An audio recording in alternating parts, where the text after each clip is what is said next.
I don't want I'm going crazy. I'm going crazy. I'm getting dizzy. I can't even, it looks like there's 3 of you, Fluffy.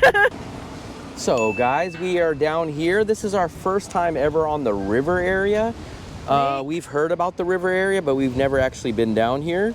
And I think what we're gonna do is we're gonna go take a stroll around this river. I'm not sure if we're gonna do the whole thing, but we're gonna walk around here. We're gonna talk about the city of Quy Nhon on our second trip here and kind of let you know what we've discovered, what we've found from the trip before. So stick around.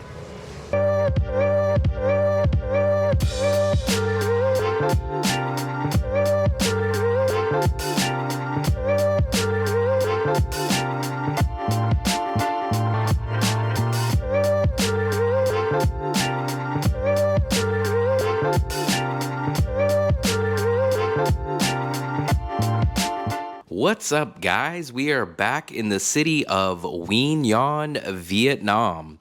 This is our second time here. I think we were out here actually almost a year ago. I think we were out here in June of 2024.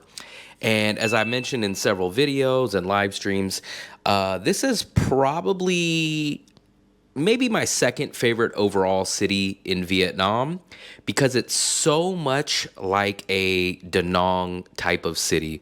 I call this either the little brother of Da Nang or the up-and-coming city of Da Nang.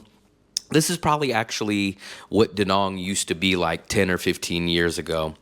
It has a very similar beach. The city is kind of the same layout. The biggest problem with Quy Nhon, though, is the lack of amenities, especially if you're a person like me that likes the amenities and likes the Western style and all the amenities that you get in Da Nang, Vietnam. Then you're going to miss some stuff in the city of Quy Nhon for sure. But for people that want to get away and think Da Nang is too hectic or too crazy or too polluted, Quy Nhon is probably going to be your city. So by the time you guys watch the end of this video, I think you guys will have a clear understanding of whether you guys think you guys would love to go visit Quy Nhon. Not to give you the wrong impression of Quy Nhon, like it's not some tiny little city that's out in the middle of nowhere and, you know, there's not going to be anything. There's probably going to be about 70% less amenities, but it does have plenty of stuff. There is actually a Jollibee there. Supposedly, there's a Go Market, which is kind of like a mall somewhat. We never made it to there. It's kind of further outside of Quy Nhon. Perfect beach. I actually think the beach is at least on par, if not better than the Da Nang beach. It's definitely less crowded, and the population is smaller. It's about 500,000 people in the city of Quy Nhon, so it is smaller. It is less crowded. There is less Western tourist. Well, not walking street, food street. Watch out. Yeah, I guess this would be the closest thing to like the Chow Ti Vente, but I kind of remember the prices not being as low. We're going to take them out. This is the restaurant that we ate at last time. But it's actually a lot busier this time than last time. But to be fair, because remember, like, we were here at like 1 or 2 in the afternoon last time. I think this is the restaurant, Fluffster. I think it was this one. Yeah. This is it. This one. This is it. We are actually back here. Fluffy, do you remember this from a year ago? Yes. Wow, and we're right near the beach. Mm-hmm. This is called Walking Street. At least that's what it's called on the Google Maps. And it's a lot more busier than it was last time. But to be fair, I think when we got here, it's usually closed because like we would eat lunch. Yeah, we ate lunch here, which was like 1 or 2, which is usually kind of the slow time. Yeah. But now it's like 4. We're eating a very, very late lunch. And these tables weren't out there, so I don't know, maybe business is booming or it's more of dinner time. And this is the one rare occasion I will get a noodle dish. So most people have never seen me eat noodles in Vietnam or Asia, let alone anywhere actually. But I'm gonna try this because I did have it last year, and I kind of eat the same stuff and I kind of keep tradition. So maybe every year we'll come back to the city of Quy Nhon and I'll eat my noodle beef dish and kind of check out stuff. So the other things that this city offers is it offers great local vibe. So if you guys are looking for that local vibe, it also has that same small town charming feel. The beach is awesome. They have a private beach that we've never made it to. It's called the Kiko Beach. I think there's a small fee to get in there. Also, if you guys love seafood, it's a perfect city for seafood. There's all kinds of street markets and street foods out there for you guys for seafood, for everything like that. Local food, you're going to find no problem. Western food, a little bit more difficult. Also, what I like about this city, they have a really big night market, which is actually kind of shocking. The night market is pretty cool. It has a lot of things, hats, clothes, food, a lot of people out. And for being 3 times smaller than Da Nang, their night market is actually pretty good. Stumbled into the wrong section over here. Let's go back over here. But they do have stuff. That's a bowling shirt. It's a golf shirt. Oh, a golf shirt. But I don't know. I have not bought any clothes out here in Asia. I brought all my stuff and kind of picked up some new shirts and new shorts right before I left the USA. And I think I'm gonna have to start replacing some shirts very soon. Some shorts, some shirts. Oh, Fluffy, this is what I need right here. This is like the Korean special right there. This is what we see the Korean tourists. What do you guys think? Should I get this? It looks like I'd be like a walking zebra. Look at that. I'd get shot in Africa wearing that. They would think I'm a zebra or something. Yeah, those are okay.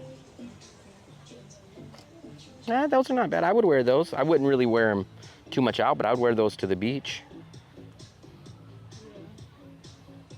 But you have so much shorts. I know, I have so many shorts. I just need to get some new shirts. Maybe get some new shirts in another month or two or something. This guy is the slipper king of Quy Nhon. What's up, buddy? Hey, how's it going? Everyone's here getting the slippers. Look at this. We got slipper wall to wall, aisle to aisle. They even have the Jordan slippers. Every version. Oh, they have the Croc slippers, Fluffy. They have every single version. Look, they have the actual crocodile, not the Crocs, but the crocodile, the pink one. Look at that. So you're gonna have the LA Dodgers hats, and then every once in a while you have the New York hats. But you will never see like a Oakland A's, or you'll never see like a San Francisco Giants or anything like that. So I think it's kind of catered to the Vietnamese audience. But I do not need any more hats. I already have 4 hats. But I always like to check these out right here. I'm just curious. Let's just ask them and see how much these hats are. Bao nhiêu? 80. Okay. Those are 80. And then is there how much is this one? 120. 120. So those are about $4. So a little less than $5 for that LA hat, which does say New Era. So much cheaper. I think when you buy those hats in the USA. You 100. Okay. Come on, we're just looking. Thank you. These hats in the USA are about $40 now, the last time I checked. So she came over here and said, oh, we're gonna give you a discount because you're so nice. But everyone apparently is nice because everyone gets that discount. Any of you planning a trip to Da Nang in the next 60 days? Well, book a free 30-minute video consultation with me to get all the information you need to settle in smoothly. During this call, I'll provide personalized advice and answer any of the questions you have about traveling or living in Da Nang. So don't hesitate to book your free consultation today. The link is in the description below. So in our previous stay, we stayed at this same exact hotel. We really enjoy it. The owner is a great guy. I think we got this hotel for $9 a night, and it had a nice patio, 35 square meters. It had a nice clean bathroom. The AC worked extra good, and it's in an extremely quiet neighborhood, so big thumbs up onto this place. One of the cheapest accommodations I've ever stayed at, so big thumbs up to not only the place, but the owner is a great guy too. We knew since this was our second trip out here, we wanted to make it to the other side of Quy Nhon. We'd never been to the lakeside, and the lakeside actually ended up being pretty interesting. It's completely different than the beach side. So there is a small community of English teachers And we heard that this is kind of the area that they're supposedly in. We didn't run into any, but that's at least the word on the street. The lake is actually pretty nice. If I didn't live on the beach side, this is probably the part of town that I would probably go to if you don't need the beach. And there's actually this little waterfront area over here to the side, which we're going to just walk to in a few minutes. And actually, I thought that the waterfront was a really nice place. It actually reminded me of like the Pier 39 Fisherman Wharf in San Francisco. It was shockingly nice and kind of upscale. I was kind of shocked at how nice it was in a random city like Quy Nhon. So big thumbs up to Quy Nhon for having something like that. To Seppo. I think this is the walk through the middle. But this is the beach. Man, this looks just like the Bay Area. Look at that bridge. That bridge kind of looks like the bridge out in Daly City that you cross. But they had this really cool thing. Fluffy obviously spotted it out and wanted to do it. It was a photo booth. So you actually put some money in and then you dress up. They give you these little props and you take some pictures and then you kind of get that little 4-picture Polaroid that pops out. So Fluffy talked me into it and we took these pictures after dressing up with these props and helmets and police uniforms. And this is basically what the photo shoot ended up looking like with our pictures. So, like I said, this is my all-time favorite restaurant for sure in the city of Quy Nhon. It might even be my favorite restaurant in all of Vietnam. That's a tough feat to brag about, but it definitely is up there on the top 3 at least. It is called Nem Cha Loi. I think I pronounced it correctly. And what's crazy is they don't serve this in Da Nang. Versions of it exist, but not the flat meat that they give you here. So there's some kind of sausage version and different this and that, but this actual version is I'm only able to find it in the city of Quy Nhon. So we ended up going to this restaurant twice in the 3 days that we ended up staying in Quy Nhon because it's so good and it's actually so cheap. This whole big platter right here was only $5. So basically $2.50 for me and Fluffy to eat. And it came with grilled pork, it came with grilled beef, it came with a ton of rice paper that you roll this up in, a bunch of green vegetables. I love these hot chili peppers. Cucumbers, mangoes, all kinds of stuff for $5, man. It's great. And they marinate it right there on the outside and you could smell it cooking. So this place is highly, highly recommended. So now that I talked up Quy Nhon a lot, let me tell you guys, there is going to be a couple of issues for a lot of Western tourists or people that are similar minded like me. I'm going to tell you the problems with the city of Quy Nhon. So the city of Quy Nhon, like I said, the first problem is it's missing the Western amenities and stuff like that. But once you get past that part, if you can deal with that part, the other problem is there's no bus visa run. So a lot of you guys know that the bus visa run is an awesome, awesome thing in Vietnam, right? So the only way that you would be able to do the bus visa run, you would literally have to take the 5-hour train back to Da Nang the night before, then stay in Da Nang that night, do the bus run in the morning. Most likely you're gonna have to stay a night in Da Nang again because you're gonna be getting back from the bus visa run so late at night. And then you'll wake up the next morning and you'll take the train back to Quy Nhon. So you'd have to do that every 3 months. So that's the other issue right there. That's kind of a deal breaker for me because I do the bus visa runs because they're so much cheaper and so much easier than doing the flight visa run options.